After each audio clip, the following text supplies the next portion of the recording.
নমস্কার বন্ধুরা, আজকের ভিডিওটি খুবই গুরুত্বপূর্ণ। সারাদিন আপনারা সবাই আজকের কেসের দিকে তাকিয়েছিলেন। অনেকেই আশা করেছিলেন যে আজ হয়তো বড় কোনো অগ্রগতি হবে, কিন্তু দিনের শেষে সেই আশা আর পূরণ হলো না।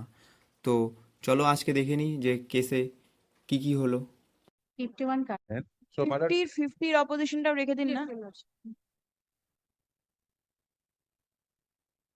Next Friday for hearing.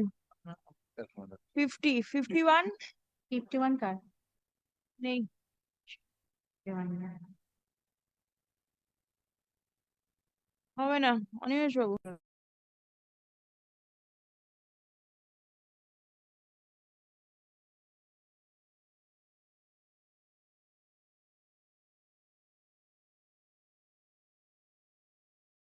ভিডিওতে তোমরা দেখতেই পারলে যে আজকে কেসের কোনো সুরাহা হয়নি।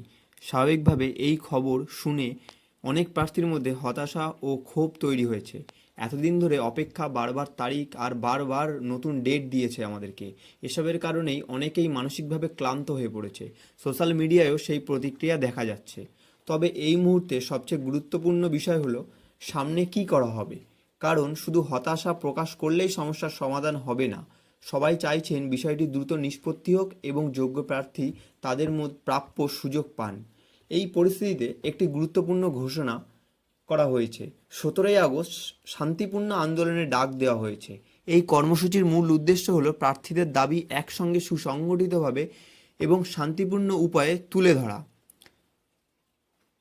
বন্ধুরা, আজ আমি প্রত্যেক ডাব্লিউবি প্রার্থীদের বলতে চাই, 17ই আগস্টে শান্তিপূর্ণ আন্দোলনে আপনারা সবাই অবশ্যই উপস্থিত থাকুন। এটা শুধু একজন বা কয়েকজনের লড়াই নয়, এটা আমাদের সকলের ন্যায্য দাবির বিষয়।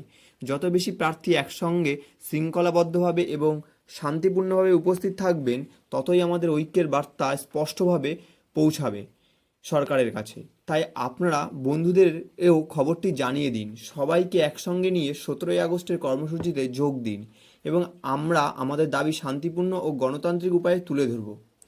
আশা করি আপনারা সবাই উপস্থিত থাকবেন। তো আজকের ভিডিও এই পর্যন্তই। সবাই একটু সাবস্ক্রাইব করে পাশে থেকো। ধন্যবাদ। জয় হিন্দ।